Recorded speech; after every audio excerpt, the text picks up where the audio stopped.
Okey, Assalamualaikum warahmatullahi taala wabarakatuh. Baik, kita sambung pelajaran kita untuk pelajaran yang keempat. Okey, pelajaran yang keempat ialah perkataan yang mengandungi 3 suku kata atau lebih.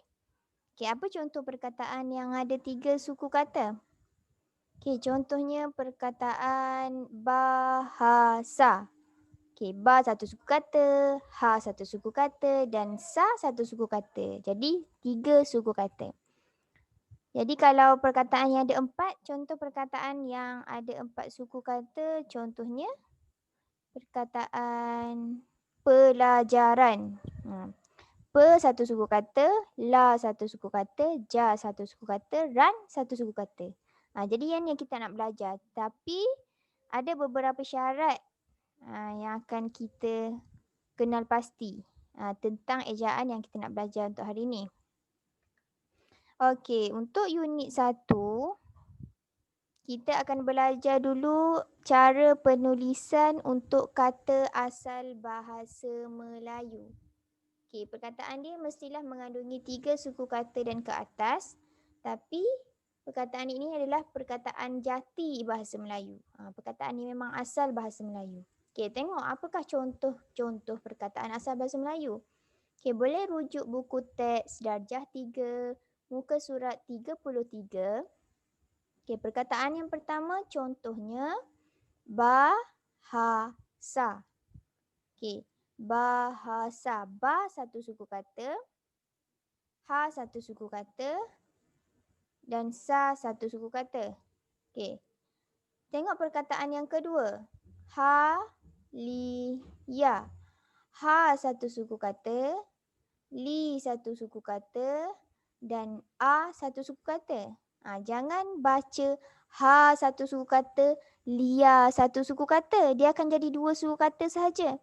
Cara untuk kenal pasti berapa suku kata, kita tengok dekat huruf vokal dia. Satu huruf vokal untuk satu suku kata. Sebab tu perkataan halia kita kena pecahkan lagi li dan juga a. So dia jadi ha satu suku kata, li suku kata yang kedua dan a suku kata yang ketiga.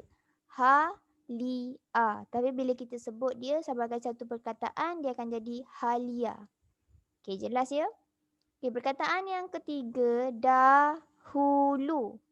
Sama juga 1, 2 dan 3 suku kata. Dan perkataan yang keempat, pahala. 1, 2, 3 suku kata. Okey, kita tengok apakah persamaan di antara keempat-empat perkataan ni. Cuba perhatikan pada suku kata yang pertama setiap perkataan. Dia bermula dengan huruf vokal A.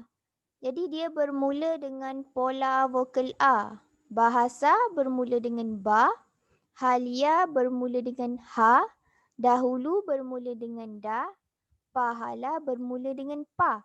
Kesemua 4 perkataan ini bermula dengan pola vokal A. Okey, kita tengok slide yang seterusnya. Okey. Bila dieja dalam jawi, cuba perhatikan pada suku kata yang pertama setiap perkataan. Kebiasaannya kita akan eja, kalau ba, biasanya suku kata ba kita akan eja ba alif ba. Kalau ha kita akan eja ha alif ha.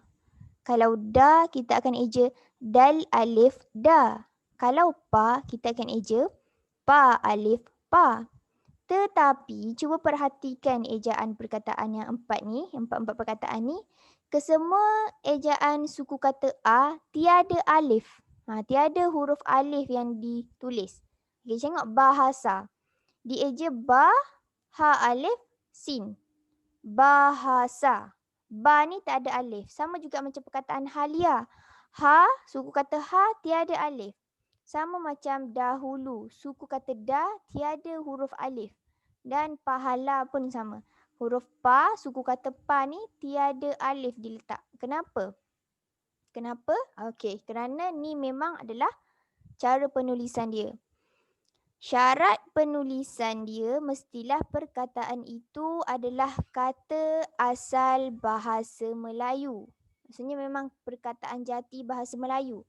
Jadi keempat-empat perkataan ini, bahasa, halia, dahulu dan pahala adalah kata asal bahasa Melayu, perkataan asal bahasa Melayu. Jadi keempat-empat perkataan ini dieja tanpa huruf alif pada suku kata yang pertama kerana dia adalah perkataan yang mempunyai 3 suku kata ke atas dan dia adalah kata asal bahasa Melayu. Dengan suku kata pertamanya adalah pola vokal A. Okay, jadi ingat ya formula dia, kita mesti gugurkan huruf alif atau kita buang huruf alif, tak payah tulis huruf alif untuk suku kata pertama bagi perkataan asal bahasa Melayu yang mempunyai 3 suku kata ke atas.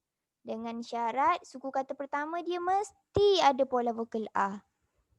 Bahasa, halia, dahulu, pahala. Kesemua empat perkataan ni, suku kata pertama dia bermula dengan pola vokal A. Jadi dia ditulis tanpa huruf alif. Okey. Jadi seterusnya kita pergi kepada unit 2. Sekarang kita nak masuk pada perkataan yang mempunyai 3 suku kata ke atas juga, tetapi perbezaan dia adalah kali ini kita akan tengok kalau perkataan itu adalah perkataan pinjaman bahasa Inggeris, macam mana pula cara ejaan dia? Okey, cuba tengok contoh perkataan. Bateri, gasolin, fakulti dan radio. Okey, tadi Maklimah dah cakap kalau perkataan radio kita kira ra satu suku kata, di suku kata yang kedua dan o suku kata yang ketiga. Dio di sini kita kena pecahkan. Satu vokal mewakili satu suku kata. Jadi ra, di, o. 3 suku kata. Okey. Jadi cuba perhatikan suku kata yang pertama di setiap perkataan ini. Sama macam tadi kan. Keempat-empat perkataan ini bermula dengan suku kata pola vokal A. Bateri bermula dengan ba. Gasolin bermula dengan ga. Fakulti bermula dengan fa. Radio bermula dengan ra. Apa perbezaan dia dengan perkataan yang kita belajar tadi yang bahasa Melayu tu? Okey, perkataan yang bahasa Melayu tu kita eja tanpa huruf alif pada suku kata yang pertama. Tapi cuba perhatikan untuk perkataan bahasa Inggeris, alif itu dikekalkan. Tengok bateri kita eja ba alif ba. Gasolin kita eja ga alif ga. Fakulti kita eja fa alif fa. Radio kita eja ra alif ra. Okey. Tengok slide yang seterusnya. Okey. Cuba tengok pada ejaan Jawinya. Okay, kalau tadi perkataan bahasa Melayu, contoh perkataan tadi, perkataan bahasa Melayu adalah bahasa. Bermula dengan suku kata ba tetapi dieja tanpa huruf alif pada suku kata yang pertama. Tapi cuba perhatikan, ini adalah 4 perkataan bahasa Inggeris, perkataan pinjaman bahasa Inggeris. Contoh perkataan bateri.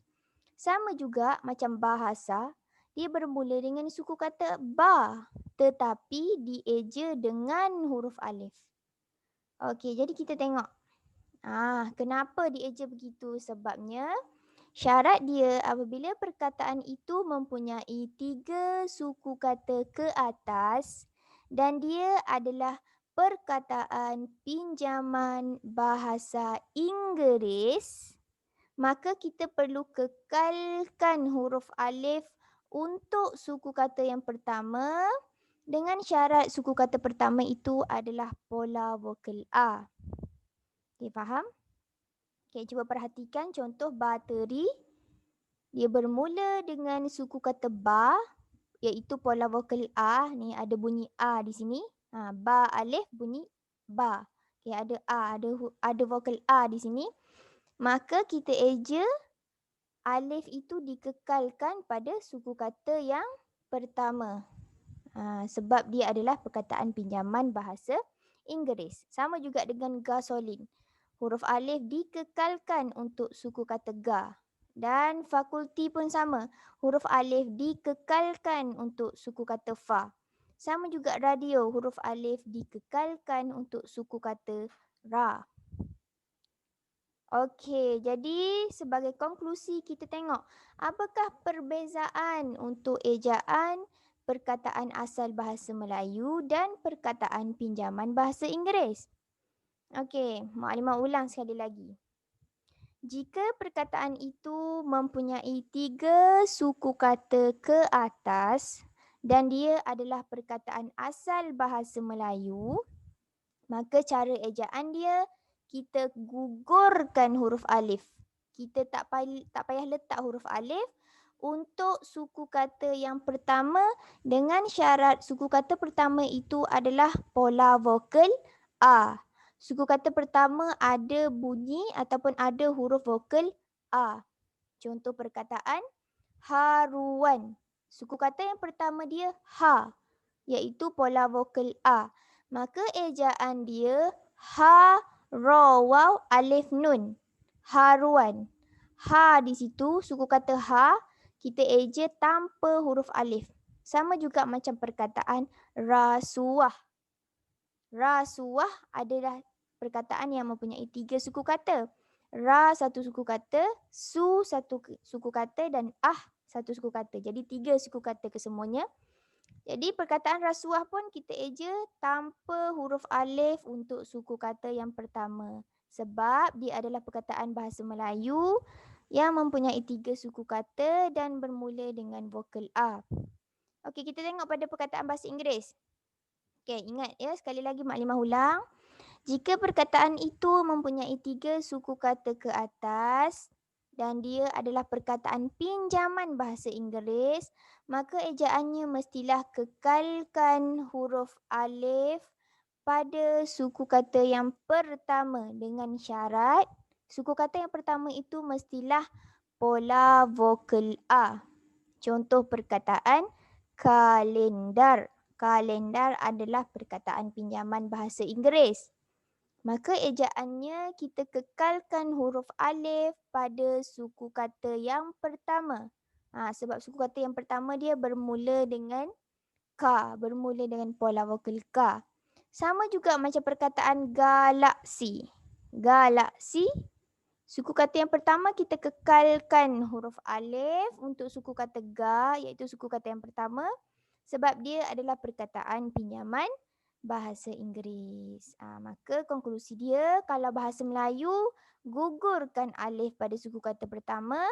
Kalau perkataan bahasa Inggeris, kekalkan alif pada suku kata yang pertama. Okey, jadi itu saja pelajaran kita untuk hari ini. Assalamualaikum warahmatullahi wabarakatuh.